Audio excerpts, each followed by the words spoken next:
안녕하세요. 오늘의 심층 분석에 오신 여러분을 환영해요. 오늘 우리가 함께 파고들 주제는 바로 기도의 응답이에요. 저희 손에 들린 자료가 기도의 응답, 진리와 인내의 태도라는 제목의 글인데요. 아마 신앙생활 하는 분이라면 누구나, 아니 매일같이 부딪히는 질문일 거예요. 내 기도는 과연 하늘에 닿고 있는 걸까? 어떻게 응답되는 걸까? 하는.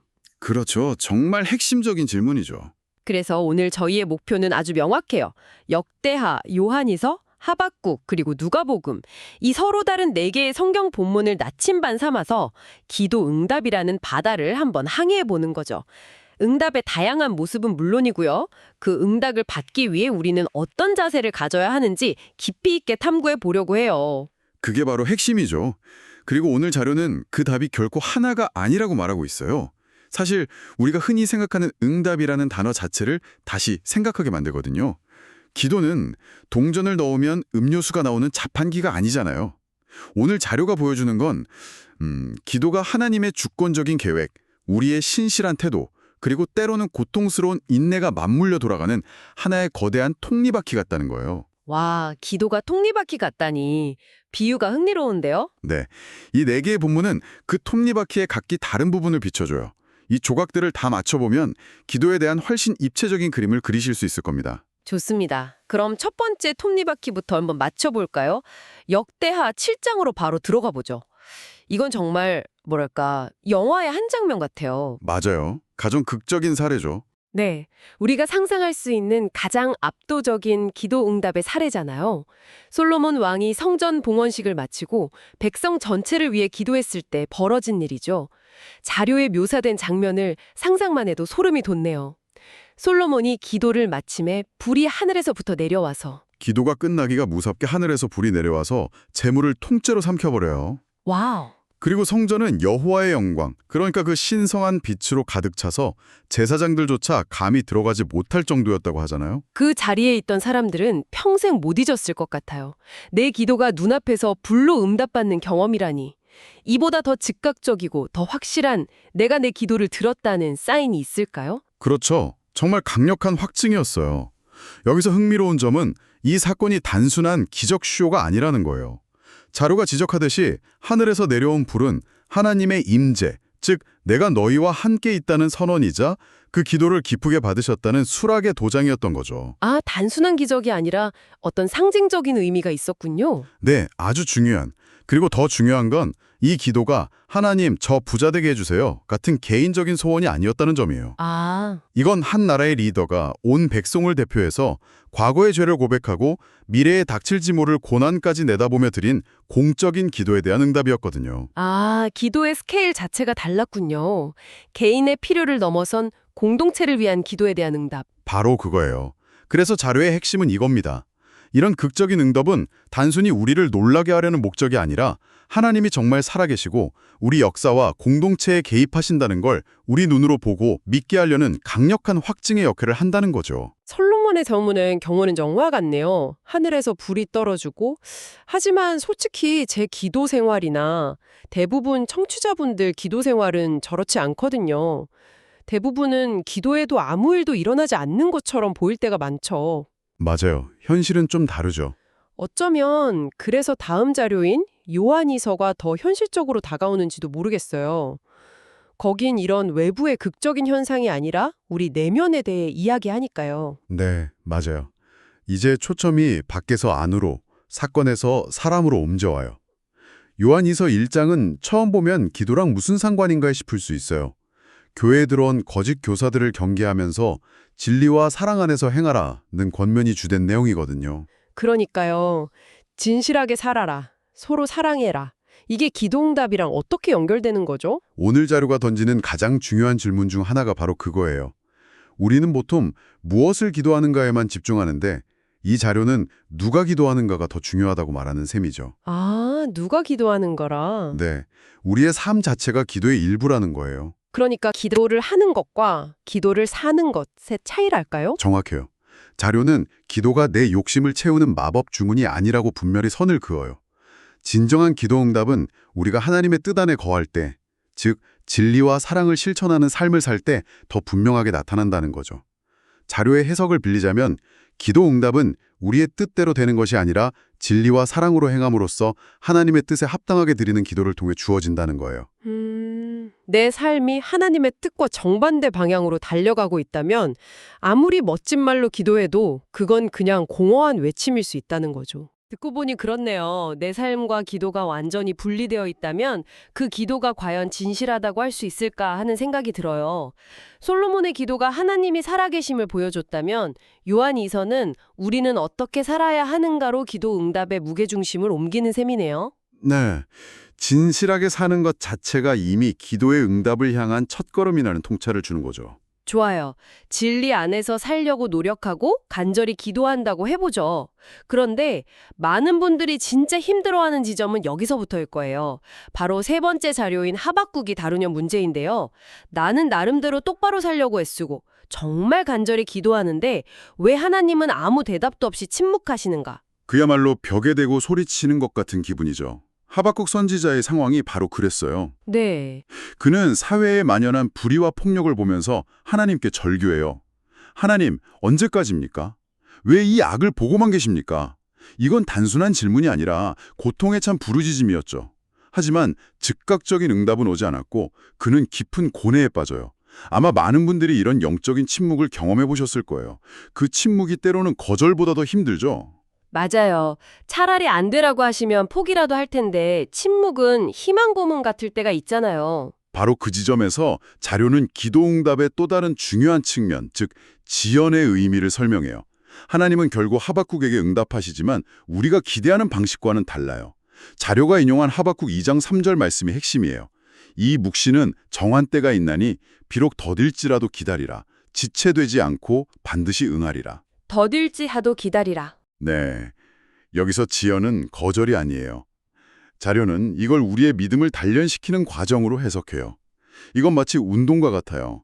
지금 당장 벤치프레스를 드는 게 너무 힘들고 의미 없어 보이지만 트레이너는 이 고통이 결국 근육을 만들 거라는 큰 그림을 보고 있잖아요. 아, 그런 비유군요. 하박국의 기다림도 그런 영적인 근력 운동이었던 셈이죠. 즉각적인 응답이 오지 않는 그 시간은 불평하고 의심하는 시간이 아니라 우리의 좁은 시야를 넘어 하나님의 더 크고 완전한 계획을 신뢰하는 법을 배우는 훈련의 시간이라는 거예요. 영적인 근력 운동이라. 그 고통스러운 침묵의 시간이 내 믿음의 근육을 치우는 시간이라는 거군요. 그렇죠. 하박국은 이 과정을 통해서 결국 오직 의인은 그의 믿음으로 말미암아 살리라는 신앙의 역사에서 가장 중요한 원리 중 하나를 깨닫게 돼요. 응답의 지연이 없었다면 얻지 못했을 깊은 통찰인 거죠. 자, 그럼 지금까지의 이야기를 한번 정리해 볼까요? 정말 흥미로운데요. 솔로몬의 경우처럼 즉각적이고 강력한 예스라는 응답이 있어요. 그리고 요한이서가 말하듯 진리와 사랑 안에 거하는 우리의 삶이 전제되는 조건부 예스도 있고요. 네, 그렇죠. 마지막으로 하박국처럼 당장은 침묵처럼 보이지만 결국 믿음을 성장시키는 wait라는 응답도 있네요. 그럼 이 모든 것을 아우르는 기도의 궁극적인 자세는 뭘까요? 마지막 자료인 누가복음 21장이 그 답을 향해 우리를 안내해요. 네, 이제 우리는 기도응답의 무엇과 어떻게를 넘어 왜라는 질문에 도달하게 돼요. 이 본문에서 예수님은 세상의 마지막 때에 대해 말씀하시면서 제자들에게 아주 중요한 당부를 하세요. 앞으로 큰 환난과 어려움이 닥칠 것이고 많은 사람들이 먹고 사는 문제나 세상의 염려에 빠져 마음이 둔해질 거라고 경고하시면서 이렇게 말씀하시죠. 항상 기도하며 깨어 있으라. 항상 기도하며 깨어 있으라. 이 말이 단순히 기도를 더 자주, 더 오래 하라는 뜻은 아닐 것 같아요. 맞아요. 자료는 이것이 단순히 기도의 양을 늘리라는 의미가 아니라고 설명해요. 그보다는 삶의 모든 순간에 하나님의 뜻을 구하는 영적 경각심을 유지하는 상태로 해석하죠. 세상의 염려와 쾌락에 마음이 둔해져서 영적으로 잠들지 않도록 늘 깨어있는 것, 그것이 바로 기도의 궁극적인 자세라는 거예요. 마치 중요한 시험을 앞둔 수험생이 항상 긴장의 끈을 놓지 않는 것처럼요. 네, 그런 거죠. 그런데 왜 그렇게까지 영적으로 깨어 있어야 하는 거죠? 그 목적이 뭘까요? 예수님의 바로 그 이유를 설명해 주세요. 이러므로 너희는 장차올 이 모든 일을 능히 피하고 인자 앞에 서도록 항상 기도하며 깨어있으라. 여기서 인자 앞에 서도록이라는 말이 기도응답의 최종 목적지인 셈이에요. 잠시만요. 인자 앞에 선다는 말이 좀 막연하게 들려요. 마지막 심판대 앞에 서는 것처럼 좀 무서운 느낌도 있고요. 자료에서는 이걸 어떤 의미로 해석하고 있나요? 마치 졸업식에서 총장님 앞에 상 받으러 서는 것처럼 준비된 사람의 당당함 같은 건가요? 아주 좋은 질문이에요. 그리고 그 비유가 정확해요. 두려움에 떠는 죄인으로 서는 게 아니라 모든 과정을 잘 마치고 칭찬받기 위해 서는 것에 가까워요. 다시 말해 기도와 응답의 모든 과정, 솔로몬처럼 하나님의 능력을 경험하고 요한의 가르침처럼 삶으로 순종하고 하박국처럼 인내하는 이 모든 과정이 우리를 마지막 날에 하나님 앞에 부끄럽지 않게 설 수 있는 사람으로 빚어가는 훈련이라는 거예요. 아, 응답으로 무언가를 얻어내는 것 자체가 목표가 아니라 그 기도의 여정을 통해 우리가 하나님 앞에 설 만한 사람으로 변화되고 성숙해가는 과정, 그 자체에 더 큰 의미가 있다는 거죠. 와, 그렇군요. 기도 응답이라는 하나의 주제를 네 개의 다른 각도에서 비춰보니 정말 깊고 풍성한 그림이 그려지네요. 오늘 살펴본 네 가지 핵심을 다시 한번 정리해 볼게요. 네, 부탁합니다. 첫째, 역대하의 솔로몬을 통해 봤어요. 기도의 응답은 때로 하나님의 살아있는 임재를 보여주는 강력하고 눈에 보이는 확증이 될 수 있다는 것. 둘째, 요한이서는 우리의 기도가 공허한 외침이 되려면 진리와 사랑 안에서 행하는 우리의 삶이 그 기도의 중요한 기반이 되어야 한다고 가르쳐줬죠. 네, 셋째, 하박국 선지자는 응답의 지연이 거절이 아니라 우리의 믿음 근육을 키우는 고통스럽지만 꼭 필요한 인내의 훈련 과정임을 보여줬고요. 그리고 마지막으로 누가복음에서 예수님은 이 모든 기도의 여정이 결국 우리를 마지막 때에 하나님 앞에 온전히 서도록 준비시키는 과정이라는 궁극적인 목표를 일깨워 주셨어요. 이 네 가지 관점을 종합해보면 기도 응답에 대한 우리의 시각이 내가 원하는 것을 내가 원하는 때에 받는 것에서 하나님의 뜻 안에서 하나님의 때를 기다리며 나 자신이 변화되는 것으로 자연스럽게 확장돼요.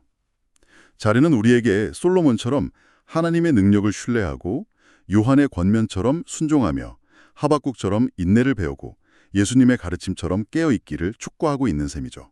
결국 기도의 초점이 얻는 것에서 되는 것으로 바뀌는 거네요. 바로 그거예요. 그래서 오늘 여러분께 마지막으로 생각해볼 질문을 하나 던지고 싶어요. 이 질문은 기도 응답의 초점을 결과에서 우리 자신의 변화라는 과정으로 완전히 옮겨 생각하게 할 거예요. 질문은 이것입니다. 지금 당장 내가 원하는 응답을 받았는지 못 받았는지를 떠나서 현재 나의 기도 생활은 나를 인자 앞에 설 수 있는 사람으로 어떻게 빚어가고 있는가? 이건 어쩌면 우리가 평생을 두고 답해야 할 질문일지도 모르겠습니다.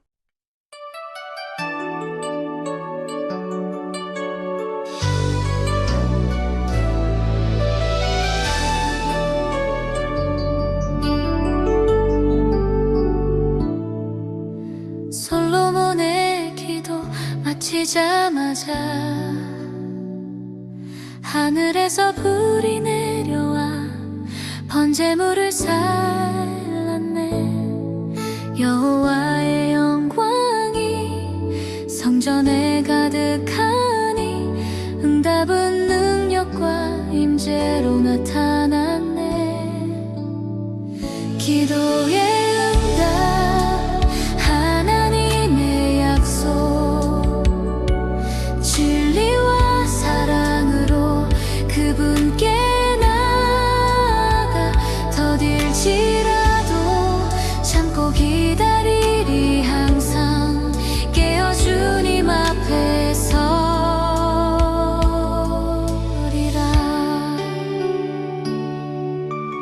그의 계명 따라 행함이 우리의 삶이니 진리 안에 거하며 사랑을 실천할 때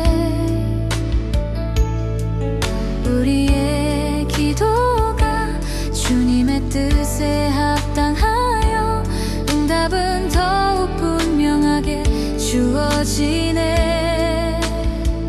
기도의 응답, 하나님의 약속, 진리와 사랑으로 그분께 나아가 더딜지라도 참고 기다리리. 항상 깨어 주님 앞에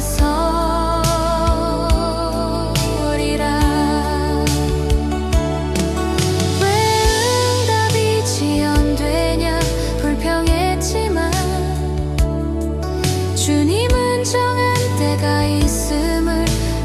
주셨네. 결코 거짓되지 아니하리니 신뢰하라 인내하는 믿음으로 주님의 때를 기다리리. 세상의 염려에 마음 휩쓸리지 않고 장차 올 환난을 피하고 준비한 인자 앞에 서도록 나를 온전케 하는 항상 깨어 기도하는 삶을 살리. 기도의 응답은 주님의 영광스러운 역사.